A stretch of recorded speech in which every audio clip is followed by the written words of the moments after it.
we are the Homies in Dreamland by Cheech and Chong. The project is titled My Homies, and it's basically the first collectible project created by Tommy Chong and Cheech Marin.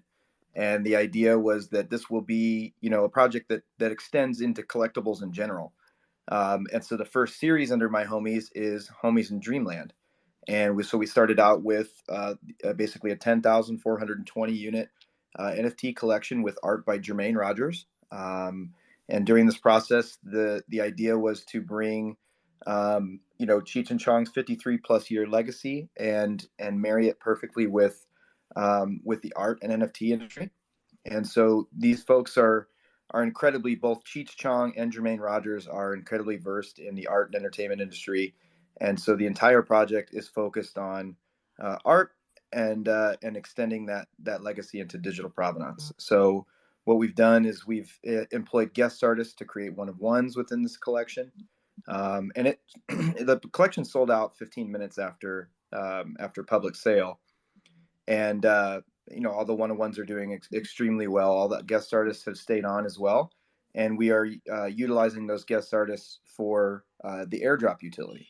So similar to the way that VV drops collectibles, we have 5 rarities in airdrops that we'll be doing 8 times within the first year. So holders will receive basically custom poster art that's done by our guest artists 8 times a year.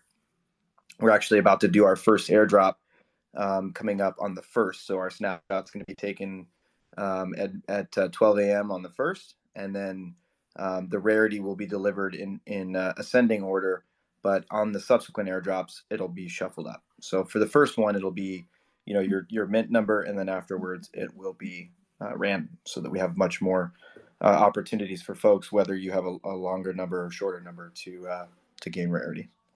So we have some additional utility in there as well. A lot of there is a feature called Kinky the Koala that has some redeemable utilities, such as personalized video messages by Cheech and Chong. We have some actual physical merchandise, posters, and more. So basically, we started the project out with art and community was the primary focus, and we are making sure that we deliver on that and focus on building our community and supporting our artists. And while all that is at play, that enables us to additionally start working on vetting partnerships for, basically utility that wasn't promised. So we are continuing to expand the project itself. But our primary focus is obviously with Jermaine Rogers being our artist for this series, and then also the guest artists that we support and utilize for airdrops and such. And then the legacy, Cheech and Chong bringing their 53-year legacy into digital provenance is very important. And the guys are, they're they're very active in the project on the back end currently. They overview everything, and we have some plans for some in real life events coming up where they will, make appearances and interact with the community. And then lastly, the mindfulness over the longevity of the project. The way that we are structuring everything is we are here to stay. We have a fully docs team, and obviously there is real people behind this, and we are settling in for the long term. Yeah, so when I first looked into you guys, the one thing that really caught my eye was the art. And so I know you guys are 100% focused on the art because it's phenomenal art. It's really cool. Everyone is so different, and it really draws your attention to the art. But then when I looked into the roadmap, I saw that you guys actually do have some good stuff going on, whether it's the airdrops or the personalized videos or the 40 hand-screened art prints that are going to be delivered, that kind of stuff. And so I was like, you know what? These guys are absolutely undervalued right now with the full roadmap they have and the team you have. You have quite a big team. And so, like I said, when I looked into you guys, it was definitely a project I thought was very undervalued for what you guys are bringing to the table.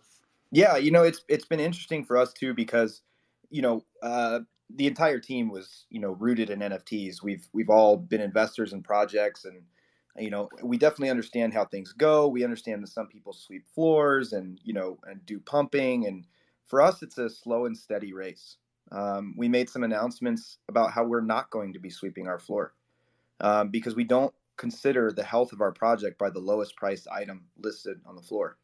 And more importantly, we did not promise anything insane that couldn't be achieved because we knew that if we could plan a steady mission and we could use those resources and we could hit all of those mile markers, then that makes sure that we have other resources available to go and start working on serious relationships, and make sure that we can build on something, monumental. Like for instance, let's hypothetically say we wanted to build Dreamland in the metaverse. I was just Well, that would be so cool. oh man, like listen, here's the cool part. I'm just gonna drop not even alpha, but just things that we considered since the beginning. We gave derivative and we call it remix capabilities. So you can make a derivative and you can mint it.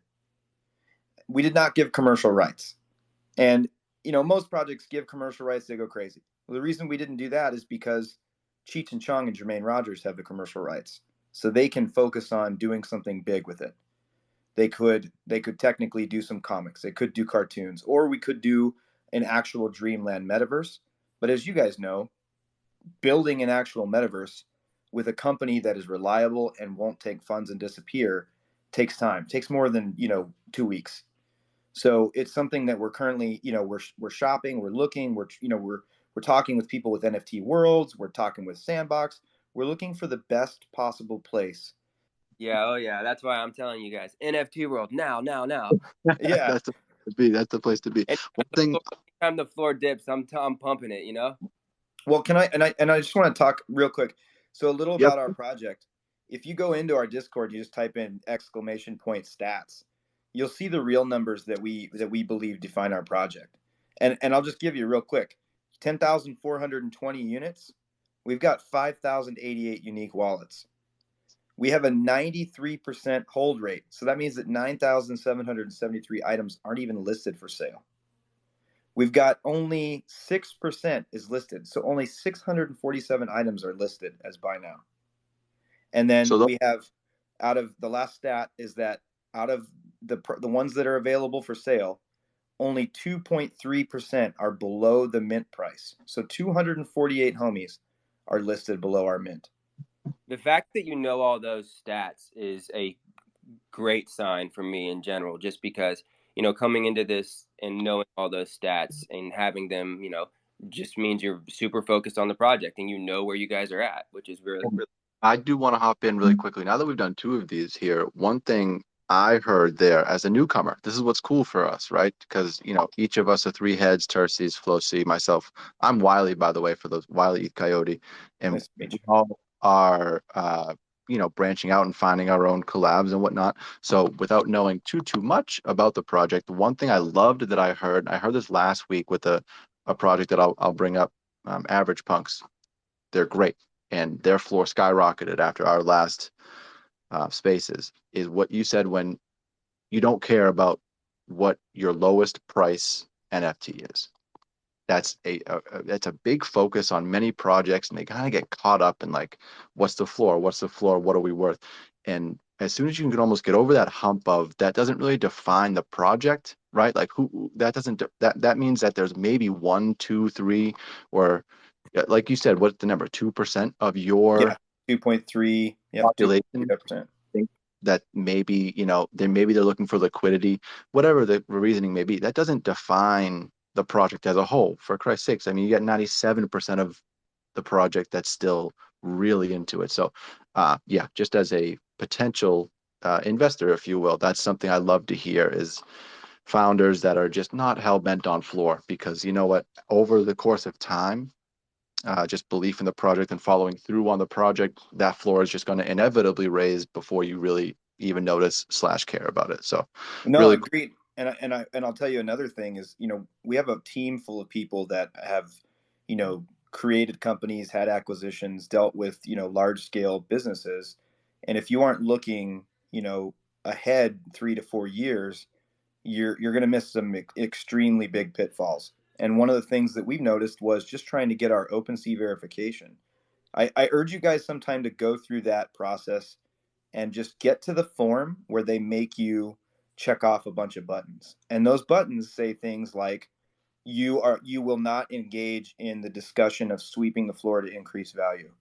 You will not discuss, floor price. You will not talk about value of the item. You won't mention liquidity pools or tokens or basically all these things that, like, listen, they're working or being discussed or being coached by potential regulators with this high target that they are, which means that you're going to start to see trends within their operation that help us and projects like us stay within the realm of when potential regulation does come. So a lot of what we're doing is making sure that if there is regulation in the future, that our project stays solid and that we continue to be something that sticks around and outlasts some of the people that aren't necessarily paying attention to those items. So it's definitely not. I just want to make sure that we do know the floor price. Trust us, there's a lot of people that let us know every day how low they don't like it. But it's it's one of those things where it's like only 247 are listed. That's a tiny amount of, and those people can control it. They can delist. So 100%, yeah. I'm sorry. I'll talk about homies all day long. I will say that my absolute favorite is that this project, the name is My Homies, because we really do believe that the folks that have come along are our homies. And if you just chill in the Discord for a while and you hang in the cannabis chat or the verified holder chat, or even really the general chat, it's a fun group of people that 24/7 we're joking, clowning around, talking about cannabis, talking about animals, pets. We've got a solid group of community managers and moderators, and it's just a fun environment. So Love hearing that. Yes, super That's, active board. yeah. I'll say it's always active. There's always people in there talking about whatever it may be. So it's a super active Discord all the time. And that's why we host this spaces, right? That's the prime reason to maybe give you guys some exposure to folks and some other projects that may perk an ear up and check it out. So really cool. Really happy to have you. I do open the floor. Any questions from listeners? Feel free. Pop in. One from me. The airdrops that you were talking about, are those like I think you said like 5 to 8 posters. I couldn't remember the exact and amount. we're gonna have. Are those unique, or are they like the same across the board? So there'll be like however many holders, they all get the same poster. Yeah, give me 1 minute and I'll actually give you those exact numbers. So Okay, cool. First and foremost, we have the secret rare, which is going to be awarded to 42 members, and it's basically within that 42 is going to be some team members and some high value community members that have just an amazing attitude and have supported us from the beginning.